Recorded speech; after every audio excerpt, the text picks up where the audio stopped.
Hello and welcome to the BYU Library Family History webinar. We're glad you could join us today. I'm Olivia Tuller and I'll be your host for this webinar. If you have technical difficulties during the webinar, please use the chat box and I can address your concerns. You're welcome to use the chat box during the webinar for comments, insights, and questions. However, all questions will be addressed at the end of the presentation. Our next webinar is on May 16th with Larry Jensen on German compiled genealogies. This will be a pre-recorded lecture with no Q&A section, but Larry Jensen's contact information will be provided at the end of the webinar. If you would like to access a previous webinar, please visit our webinar index on our website or search on our YouTube channel. All of our webinars are recorded and uploaded by the following Monday for your convenience. We also post links to recordings and other updates on our Facebook and Twitter accounts. For today's webinar, we are pleased to hear from Kathryn Grant on all about family groups on FamilySearch.org. Before we begin, here's a little bit about Kathryn. After years on the sidelines, Kathryn began doing family history. Somewhat to her surprise, she discovered that she loved it. Her specialty is helping new family historians find success and maybe even avoid some of the mistakes she's made. Kathryn teaches Sunday classes at the BYU Library Family History Center and presents at other family history events. Her column on family history ran in the Nauvoo Times for about a year and is still available online. In addition, she's a regular contributor to the Family Search blog. Kathryn works as a technical writer and instructional designer with a focus on usability and process improvement. Her current work assignment includes developing training used on mobile devices. Besides family history, she loves uplifting music, thought-provoking books, and fresh raspberries. And we'll now turn the time over to Kathryn. Great. Olivia, thank you so much. And everybody, it is great to be with you. Let me just share my screen here. Okay, you should be seeing the slide deck. Post in the chat if you aren't, but I'm going to assume it's all okay and go ahead. So you guys, welcome. Thank you so much for joining us for this webinar today about family groups on FamilySearch.org. Here's what we've got on our agenda. We'll start out by talking about what family groups are and why to use them, just shortly set some context. And then we'll have an overview. We'll look at how to create and use family groups, but we'll actually do it at a very high level and we'll have kind of a little flow chart. Then once we've done that, we will do a walkthrough of how to actually do all the things that we looked at in number 2. And finally, number 4, we'll have Q&A. And I have some questions that were sent to me earlier that I'll address, but then we'll open it up to questions from the participants. So let's go ahead and dive in. What are family groups and why should we use them? Well, in order to understand that, let's give a little context. So Family Search has faced a long-standing challenge ever since the days of New Family Search. If any of you use the old system, then called new.familysearch.org, you'll be familiar with the fact that at first, if you entered a living person into new.familysearch.org, everybody could see it. So all the living information was open to everybody. Well, understandably, that was a privacy concern and people expressed their concern. And so Family Search rightly decided to protect the privacy of living individuals in the family tree. And so they changed things so that if a person was not marked deceased, they would only be visible to the person who created them. So that solved the privacy problem, but then family members found that they missed seeing each other's information because they wanted to collaborate, they wanted to share photos and stories and so forth. So they went back to Family Search and said, yeah, we get the privacy, but we want to at least see our close family members. You know, we don't care if we can't see this random stranger who's still alive, but we would like to see our close family members. So Family Search tackled that challenge, and what they came up with was family groups. Now, family groups have actually been around for a couple of years now, but recently they've gotten some new functionality, and so that's a lot of what we'll be focusing on today.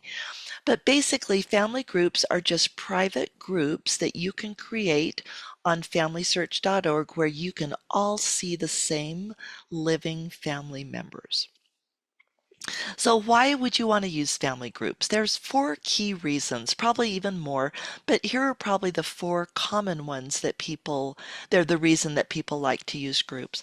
One is that it does allow you to connect with your living family and to build unity. Because I don't know if you guys have noticed, but doing family history is a wonderful way to bond with your family. And it really does increase those bonds of unity and love. And there's something about working on building or doing genealogy and building your tree together that just really connects people.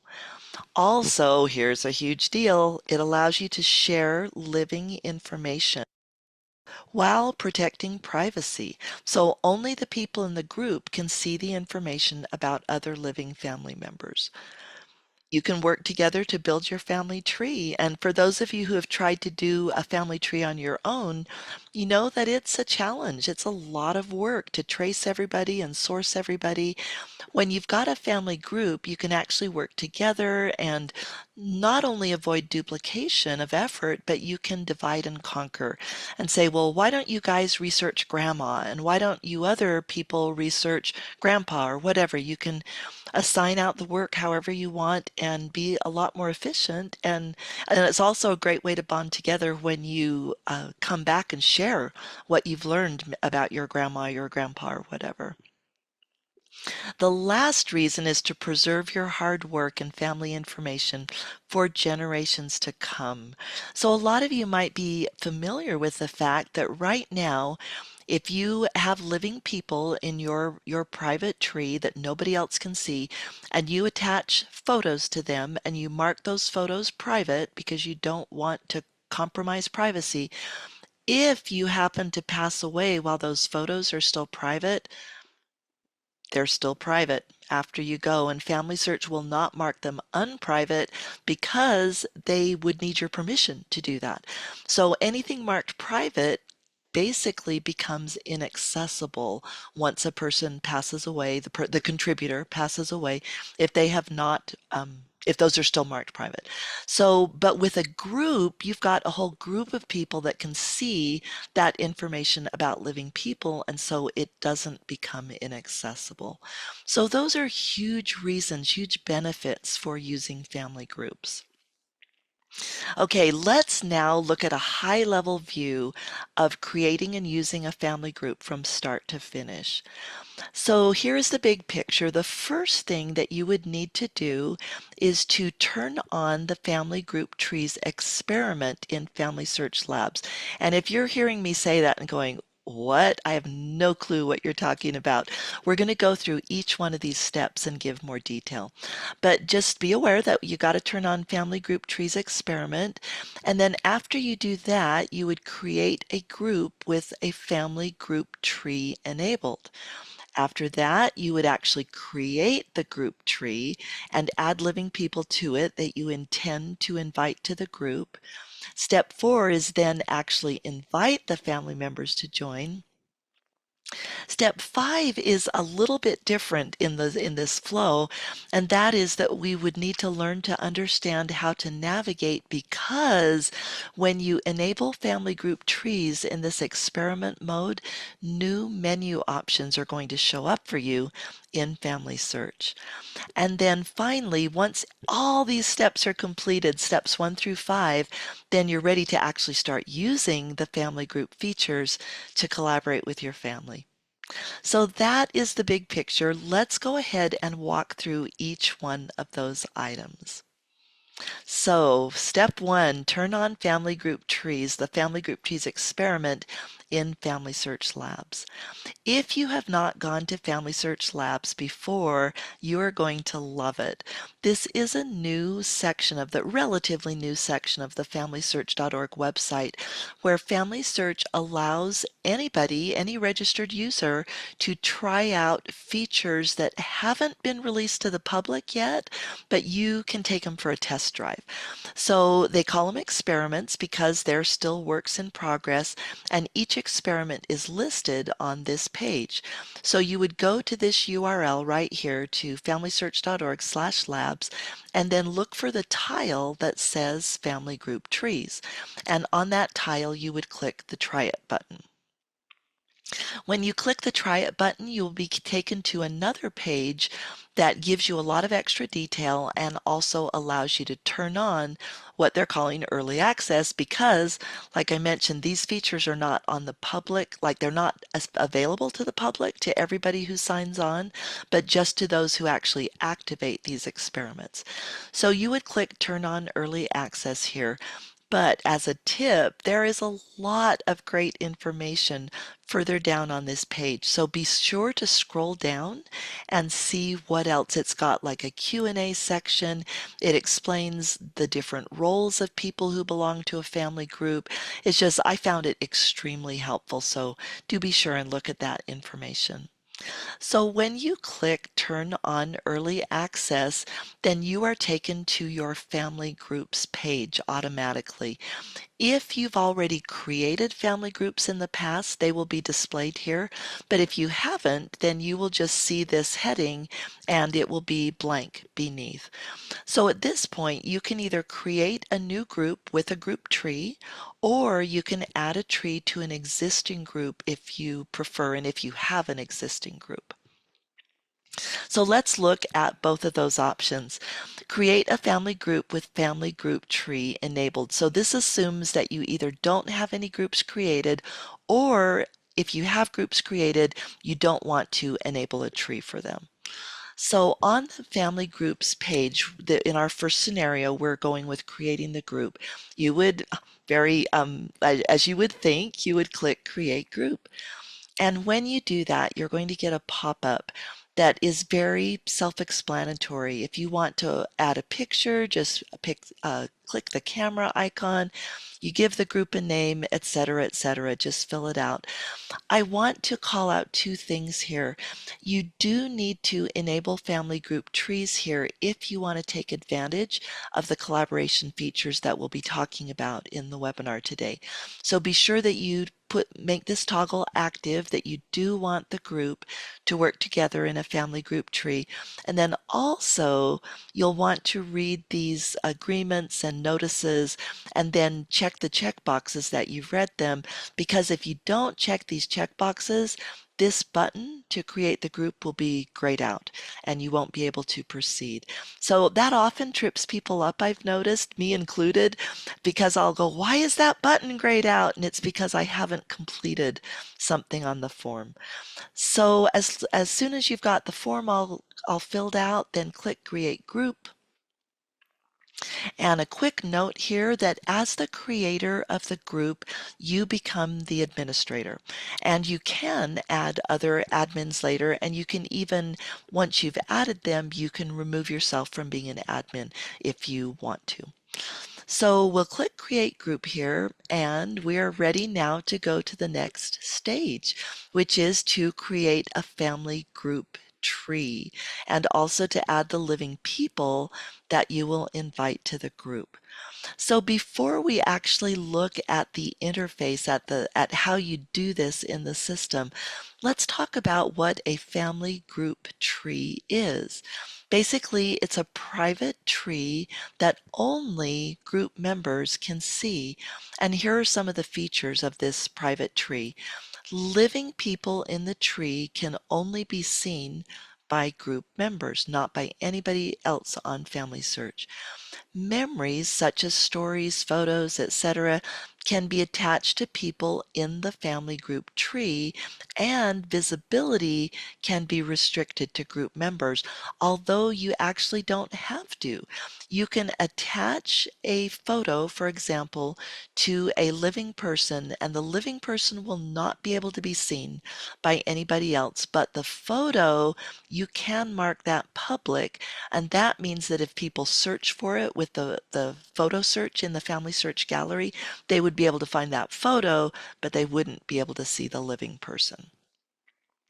And then finally, you can actually also include deceased people from the shared public tree in your group tree.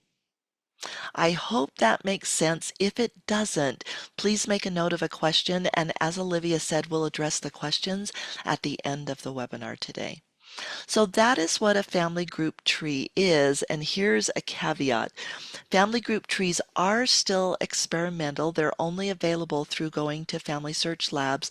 So that means that features actually may not work sometimes while they're either being upgraded or maybe there's a bug in the system. So you can expect some fluctuations there. In my experience, they honestly haven't been bad, but just know that they may happen.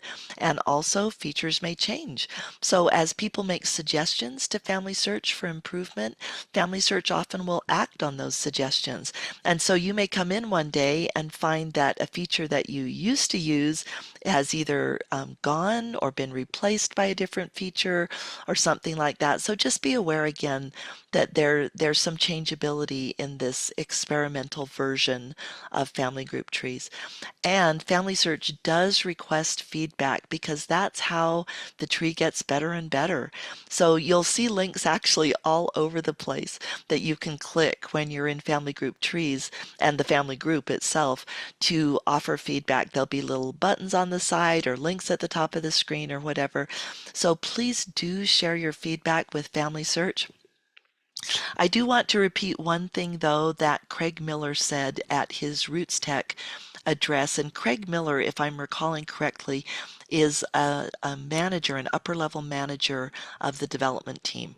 And so he said they do review all the feedback that is given, but unfortunately, sometimes people are kind of nasty about it. Like, what were you thinking? This was so stupid to design it this way. And Craig just kind of said, please be nice because we really are trying our best to provide a good product. So when you send the feedback, just know that people, the developers at Family Search, were trying to do a great job. And so assume the best and give your feedback in a kind spirit. Okay, so now we're back to talking about how to create a family group tree for a family group. So as a reminder, we're back here to the screen where you are actually creating your group. You do need to enable the option that allows the group to work together in the family tree. And then when you click Create Group, you are automatically taken to a page where you can create your family group tree. Now, this will be based on your own private tree. In other words, any living people that you've put in Family Search that you created and nobody else can see. Now, that may just be you. Some people do not put any other living people in their family search, in family search, but some people do. A lot of people do actually. And so you may see something like this where you see yourself and then you see maybe some siblings that you have added, you see your parents and so forth. I did want to point out a couple of things on here.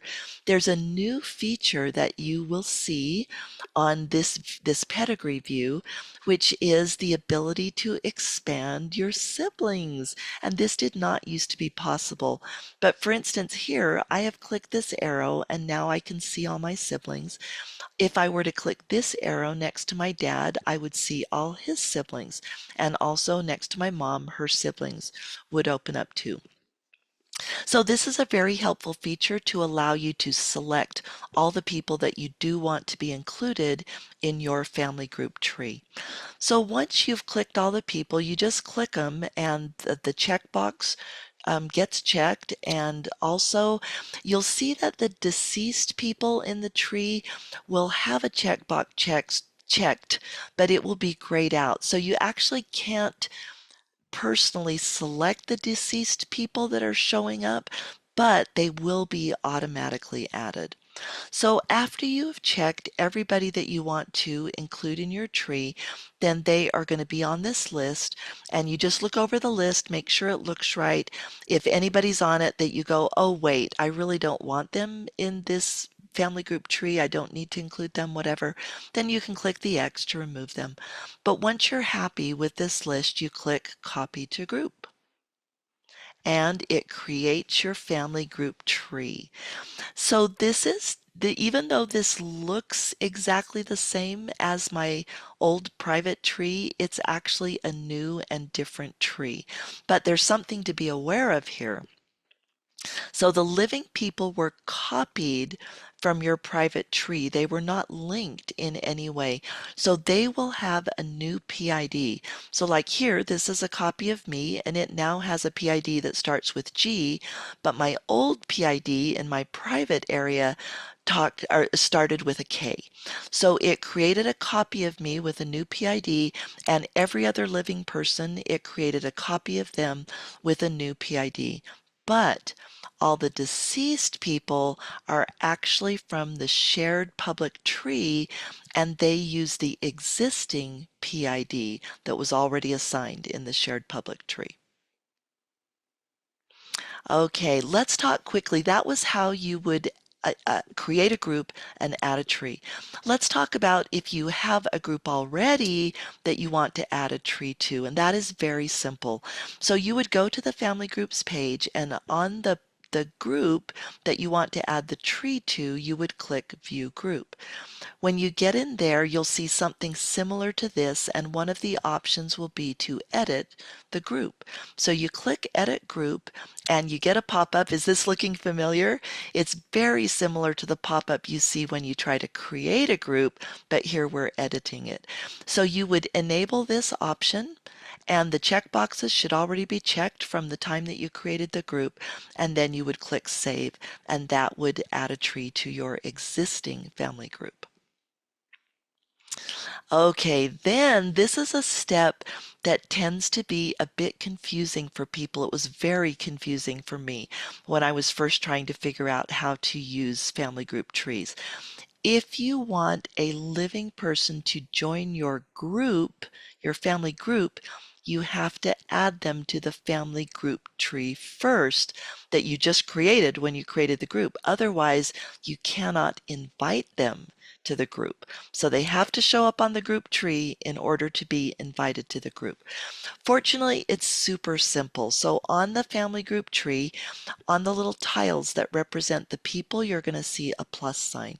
When you click the plus sign, you'll see options to add these various relationships. So to add a living person that you want in the tree, you just need to go to the appropriate person that's already in the tree and then add whatever the relationship is for that person, whether a child, a spouse, or a sibling. And if you don't see the person that is that like would have the right options, you might need to add some intermediate people first. For example, suppose you wanted to add a nephew. Well, you can't really add the nephew until you have added your sibling who is the parent of that nephew. So I hope that makes sense. Also, just as a side note, if you click the plus icon here, you can also add a deceased person from the tree. But right here, the point we were trying to make is you do need to add new people to the tree, living people, if you intend to invite them to the group. Okay, here is a Q&A, a question that often comes up when people talk about family groups and especially family trees within family groups. Won't creating a family group tree create a lot of duplicates? Well, the short answer to that is yes, it definitely will. But honestly, duplicates are always an issue with private trees. If you've ever, for instance, looked at ancestries, personal trees that users can create, there are so many duplicates in there because different family members create the tree and create their own trees and put the same people in them. So duplicate people are always going to be an issue with private trees. But in the long run, there should be fewer duplicates with a family group tree because you're creating it for the whole family group than if all of those family group members made their own little individual private trees. Does that make sense? So having a group tree is actually going to cut down on the duplication that currently exists where many people have their individual private trees. Okay, so we're now already to step 4, which is actually inviting the family members that you want to join the group. And here's how you would do that. So I mentioned earlier that when you enable the experiment, you're going to see a new menu item. We'll go into this in detail later, but for now, just be aware. Remember, if you think back to step 3, we were actually on the new tree, the family group tree that you created. And being on that tree, you will see this menu item at the top with the name of your new family group tree. If you click the menu, or the menu item or the name of your family group tree, you'll get this drop down. And one of the options is to invite a family member. So you click on invite family member and you get this pop-up, and it will actually list all the people in your family group tree who are living who can be invited to the tree. So notice here in this example, I've got the invite button or link or whatever you want to call it next to Katrina. So I'm going to click that link because I want to invite her. And when I do that, I get a pop-up that says, hey, we've created an invitation and here is a link to it. So you click the button to copy the link, and that puts the link in your clipboard, your computer's clipboard. So then you can paste it into a text message or an email or a Slack channel, any place where you can communicate that link to the person you want to invite, you can paste that link in. Well, what happens on their end when they get your invitation? So they click on the link and they may be asked to sign into FamilySearch.org. So they do need to have a Family Search account or a Church of Jesus Christ account. But then so if they click the link and they're already signed in, they'll go to this pop-up. If they're not already signed in, they'll be asked to sign in. And then the pop-up asks them to once again agree to the terms and conditions and so forth. And then they click this button. If they do want to join, they have the option to say no, but if they do want to join, they click yes, join. Then they get another pop-up that says, hey, before you can view this tree, we need to make sure that we've got the right person in the family group tree. And actually, I've never seen this be wrong. I think the only way it could be wrong is if the person sending the invitation accidentally sent the wrong link to a person, because all those links are personalized. That actually reminds me. So if you had a list, let's pop back here for a minute so we're seeing what I'm referring to. If you had a long list here of, say, 10 people and they all had an invite button, the link would be customized to each of those people. So you can't just click one invite link and then copy and paste it to all the people you want to invite. They are individual to those people. So let's go back to the slide we were on. And so because you've invited the person that you've already put in the tree, like 99% of the time, this is going to be the same person. And again, the only reason I can think it wouldn't be is if you accidentally sent someone the wrong link. But if you did, actually, Family Search thought of that too. So they make it possible for the person to go in and change like who's showing up here and say, well, nope, sorry, that's not me. And so they'd have to go here to the tree and find themselves in the tree. And then they would be able to continue. So they click yes, continue, and they're a member of the group. So now let's look at the way that navigation changes when you enable the family group trees experiment. Actually, let's back up for a second. For quite a while now, you've been able to get to the family groups page by clicking your name. And when you click your name, you get this drop-down menu, and one of the options is family groups. And this always works to take you to the family groups page. But when you enable the experiment, another method becomes available, but it only works with the experiment enabled. So you see here, I've clicked on the usual family tree menu, and you see the items that you're probably used to seeing, but there's a new one at the bottom, which is family groups and trees. And this, if you click this, it takes you to the same place. So it takes you to this family groups page. So once you're on the family groups page, you can navigate to your group home page. And there's two ways to do that. You can either click the name of the group or you can click view group, but they both take you to the same place, to your family group home page. And there are a lot of cool options. This is where you can access the options to collaborate with your family members. But there are two different views of the home page. One is the administrator view, and the other is just a regular member view. And actually, they're mostly the same, but we're going to call out the differences here. So on the admin version of the home page, on the activities tab, the first section is going to have activities for admins, whereas the other version of the page for members will have activities just for members.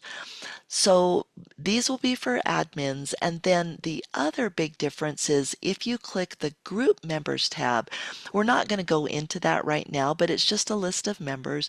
But as you might expect, the admin has the ability to do more things with group members than just regular group members would. So they can make other group members administrators, or they can actually remove them from the group. And the one thing I did want to point out is that an admin can't leave the group unless one other admin is assigned. So if you're the only admin and you try to remove yourself from the group, you will not be able to. It will say, sorry, you got to assign another admin before you can do that. The member version of the page, again, very similar, but with these differences. So in the top section, there will be suggested activities that apply to members and not to admins. And then on the group member tab, where they would go in and they could see a list of all the group members, but the only thing they can do is remove themselves if they want to leave the group.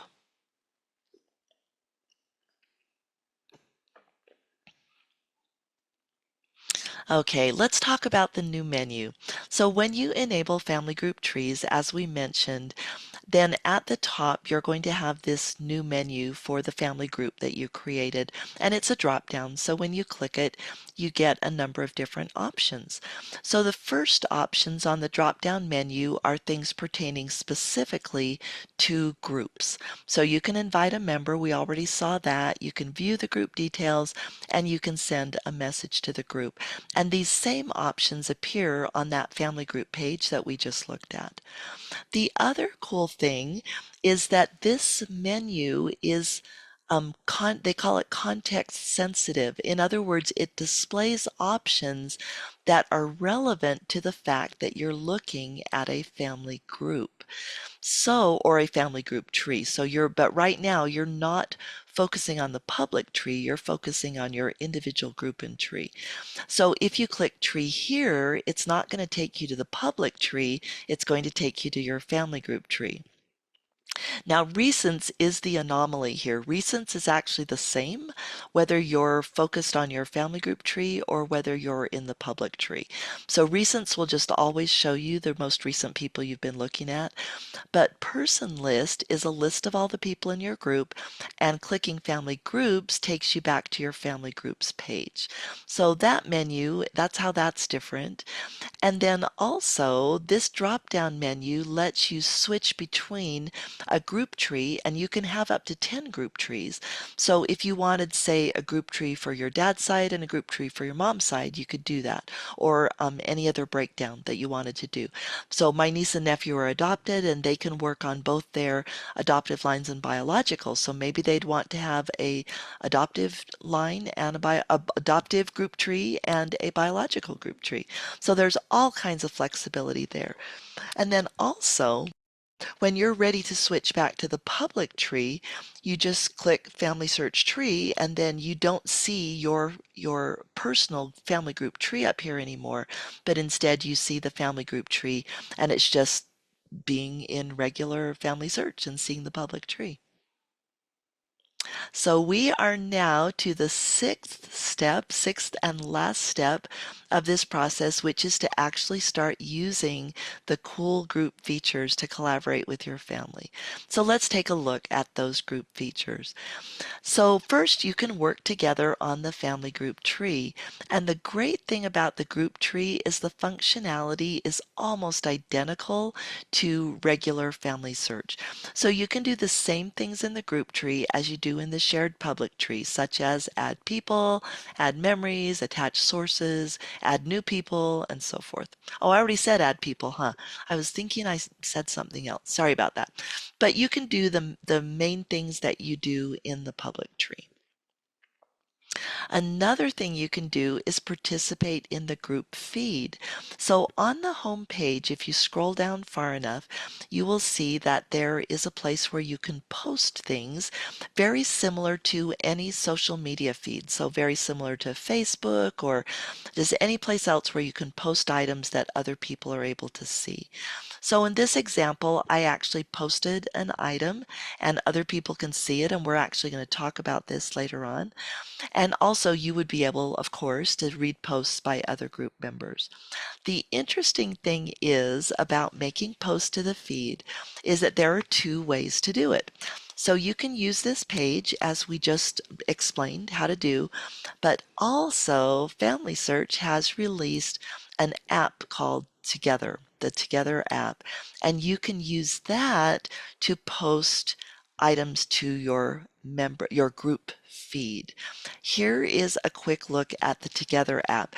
Actually, this app deserves its own webinar, so we're not going to go into a lot of detail here, but just the basics so that you can get started. So here's a screenshot of the Together app, and it provides a lot of fun prompts and activities that you can complete and then share to the group feed. If you want to use the app, just go to the Family Search Labs page and choose to enable that app. It's got its own tile, so just look for the tile that says Together, or I forget whether it says Together or Together app, but you'll see it there, and just click on that experiment to enable it, and just know that right now it's available for Apple and for the web, but it's not available for Android. There's actually a button that says it's available for Android, but when I clicked it, I got the web version and I was not able to put it on my Android device. So I expect that that's probably coming in the future, but for now, just know you can put it on your Apple device, your mobile phone, and you can get the web version of the app. But as far as I could tell, there's not currently a native Android web app, but I bet it's coming soon, or coming sometime, I should say. Okay, another thing you can do is participate in a group chat. The first question that came to my mind when I found out there was a chat, because there's already a feed, I was like, what's the difference? Why would I want both of these? And as I looked at the feed on the Family Search page, the home page, this is the conclusion that I came up to. And I'll say this is just my personal opinion because you can use these things however you would like to use them. But I think this is probably what Family Search had in mind based on the feed on the homepage. So the feed on the homepage is used for posting stories and photographs and things about your ancestors and your family members. So I would assume that the same purpose would be true for the feed on the family group page. If you click message group, you actually get taken to the chat app, the new app that was released, I don't know, what has it been, about 6 months now, that replaced the old one. And so a lot of you are probably familiar with it. It's just where you can chat with any registered user of Family Search. Well, when you click this, you will actually see a group in the chat that is just for your family group, but you'll also see the other options to chat with other group members. So I was thinking maybe the difference between this chat and the feed here is that here you might have more administrative stuff like, hey, you guys, do you want to get on a Zoom call on Sunday night? Or, hey, I'm having problems finding this one source, or I really don't understand how this group feature works, or stuff. Things that are more temporary and not really related to your ancestors. So that's just one possibility for how you could differentiate between using these two features. Okay, that brings us to the Q&A section of the webinar. And excuse me a minute, I need a drink of water.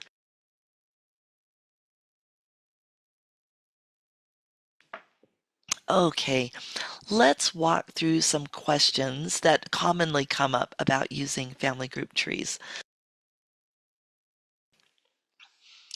First of all, if I don't enable the group tree for a family group, what can group members do? Because I actually thought that probably most of the collaboration features would be available even if I didn't enable the tree, but when I tried it, they actually weren't. There were only two things that I could do when I did not enable the tree, and one was to send messages in the chat, and the other is that members of the Church of Jesus Christ of Latter-day Saints can share temple ordinances. But those were the only two things that I could do if I did not enable a group tree. Next question.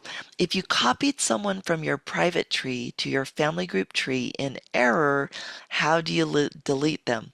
Well, I clicked all over on the family group tree to try and figure out how to delete a person that I didn't want there, and I could not do it. I finally was able to figure out that you have to go to the person's profile page. So you have to click the tile for the person, and then you can choose the option to go to their profile page. And then in the right-hand panel under Tools, there's an option to click Delete Person. And that's how you can get rid of a person that you didn't intend to put in your family group tree. Next question. If I have sources and memories on someone in my private tree and I copy that person to the family group tree, are the sources and memories copied too? Fortunately, they are. Thank goodness, right? So you don't have to copy everything or attach everything all over again. It's just copied over. But that leads to a next question where the answer is maybe not quite as welcome, but I understand why it had to be this way. So if I make changes to a profile in my family group tree, which I copied from my private tree, are the changes made on that original person in my private tree? And unfortunately, the answer to that is no. But I kind of see why Family Search did that, because the point of having a family group tree is that you really shouldn't have to keep an individual tree any longer. I mean, you still can, right? And maybe there would be a compelling reason for some users to have both a group tree and a private tree. But the intent is kind of, hey, if close family members want to collaborate together, let's work together in a group tree and not have to fuss with maintaining our little private trees. So the original person in the private tree and the copy in the group tree are not linked or synchronized in any way. So if you do want to maintain a group tree and a private tree, and you change people in the group tree or change anything, a birth date or attach a source or whatever to a person in the group tree, and you want those changes in your private tree, you'd have to repeat those changes. You'd have to go to your private tree and make them. Okay, and then finally, how do I delete a group if I create one in error or if I just no longer need it? And here is how you would do that. And this also was not intuitive to me. It took me a little bit to figure this out. So here is a group hypothetically that I have decided to delete for whatever reason, don't need it anymore. So I go to the group homepage and I have to go to the list of group members. Then I have to one by one remove all the group members except myself. And the way you do that is by clicking the three-dot menu and you get this drop down where you have the option to remove. So the reason you don't want to remove everybody, excuse me, the reason you don't want to remove yourself before you've removed everybody else is that if you remove yourself, then you can't finish deleting the group. And also, if you're the only admin, you wouldn't be able to remove yourself anyway. But if you're not and you remove yourself, then game over. You'd actually have to ask the other admin to remove the group finally. So remove all the group members except yourself. And then after you've removed everybody else, then you remove yourself, and then the group will automatically be deleted. So you'll see a message when you remove yourself saying, hey, if you go, you were the last person. So if you go, we will delete this group. So that's how you delete a group if you don't need it anymore. So everybody, that brings us to the end of our webinar today. We talked about what family groups are and why you would want to use them. We did a high-level overview of creating and using groups, and then we did a walkthrough and answered some common questions. So at this point, we would love to address any questions that you have. Olivia, were any posted in the chat or in the Q&A? Yes, it looks like we have a question from Cindy. She says, can non-member families see ordinances while in family group? Oh, good question. They cannot. So ordinances are considered sacred, and also sometimes it just raises uncomfortable questions or uncomfortable feelings for people. And so any person who does not have a church membership record affiliated with their Family Search account will not be able to see temple ordinances. Great question. All right, our next question is from Melanie. She says, if I have my own private record for a living individual that I see in our family group tree, added by another group member, should I delete my record or can I merge it? Oh, good question. You can merge it. Thank you. I should have thought to include that. So just to clarify, Melanie, this is where if I understood your question correctly, there are two people in the group tree who are really the same person and need to be merged. The trick about that is Family Tree will not suggest possible duplicates in a family group tree, so you would have to merge them by ID. If, and somebody might be wondering about this on the call, if there is a person in the group tree that is the same as as a person in somebody's private tree, those two people cannot be merged. Only people within the group tree who are the same people can be merged. Melanie, thanks for that great question. I'm not sure if you already answered this, but Judith said in the chat, um, yeah, I forget what she was referring to, but she said, my sister set one up for temple ordinances. How does this work with living groups? Oh, good question. So if you add a family group tree to your group that you've been sharing or using for sharing ordinances, you'll just have the tree enabled, but you'll still be able to share ordinances. And if you invite any non-members, they will not be able to see the ordinances. Judith, I hope that answers your question, but please ask a follow-up if it doesn't. All right, we got another question from Robert in the Q&A. He says, how can I get memories for the same living persons from me and my wife to show memories of these persons? Can you repeat that question? Olivia, I'm not sure I understood it. Yeah, I'm not sure either. Let me see. Okay, so Robert, how can I get memories for the same living persons from me and my wife to show memories of those persons? So Robert, if I'm understanding your question correctly, you're wondering about putting memories on a living person so that everybody can see them. And I apologize if I'm misunderstanding. If I am, please ask a follow-up question. But that's kind of the purpose of family group trees is as long as you've invited people to the group tree, everybody who's a member can see those same memories that you've attached to any living person in the tree. So if that didn't answer your question, Robert, I truly apologize and please ask a follow-up question. And then I see that Gordon, my cousin, is asking a question. He says, what happens when a living when a living person in the group is marked deceased by someone in the group? I do not know the answer to that question. That is a really good question. So, how about if I find the answer to that question and then I will ask Olivia if she could please post it in the comments on the YouTube video, because this recording will be posted to our YouTube channel. And so that way we'll have an answer. And I will make a note to do that so I don't forget. Gordon, thank you for asking that excellent question. Because, as you guys may know, in the public tree, if you mark a living person deceased, I believe you have to contact support to get them marked living again. Any other questions? Oh, Midge has a question. When you spoke about deleting a person that you didn't want in your group tree, you have to go to their profile to delete them. What if you didn't enter that person originally in the public tree? Oh, Midge, thank you. So the comment that I made about deleting a person only applies to living people in the group tree.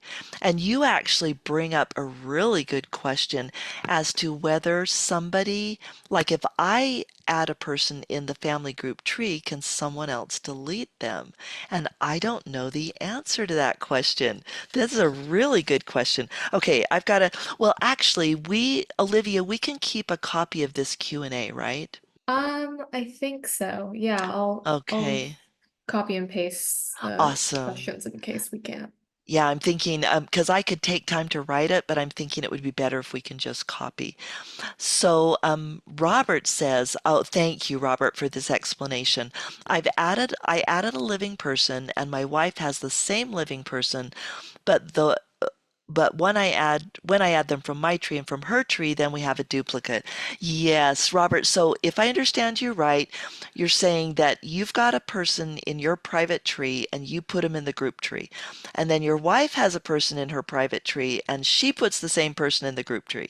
So then you got duplicates. So then you would merge them. But you can't merge the person in your private group tree with the same person in your wife's, or excuse me, I said that wrong. You cannot merge the person in your private individual tree with the same person in your wife's private individual tree, because nobody can see other people's private individual trees. You can only see things that are shared to the group tree by other people. So I hope that helps, Robert. And then Gordon says, does everybody see the same PID when a new living person is added to the group tree? Yes, fortunately. So if you add a person, like I add my cousin to the group tree, then Gordon, if you went into the group tree, you would see the same PID. So again, that's an important distinction between group trees and private individual trees. So in the group tree, everybody in the group sees the same thing in the group tree. But in your private individual tree, only you see that. Nobody else can see that information. Okay, Candy says, I was not quite sure of, you may have already answered this, but I was not quite sure of the answer. If changes are made to a person in the public tree, do they show up in the group tree? Oh, good question, Candy. And I actually did not answer that. So if it was asked before, I misunderstood. I apologize. But you remember that in your group tree, you can have living people that are only visible to the group members, but you can also link to people in the public tree. And those are actually not separate records. Those people from the public tree are really the public tree record. They're not copies. So if you go to the profile person and you make a change, that change will show up both in your group tree because it's a deceased person, and also if you switch back to the public tree and go to that person's profile, the changes will show. And that's because they're the same profile. So I hope that answers that question. And Robert says, can I merge the two people in the group tree? And yes, Robert, absolutely you can. The trick about that is you have to use the merge by ID function because Family Search will not suggest possible duplicates in a family group tree. And I'm not sure why, because that would actually be kind of nice if they warned you and said, hey, you're about to enter Cousin Amanda twice or whatever. But yeah, if you see living people in the family group tree, you can merge them, but it has to be done with the merge by ID function, which is over there on the right-hand side of the profile page. So great question, Robert. Thank you. Rosanna says, when admin dies, can names of living be transferred to private family search tree?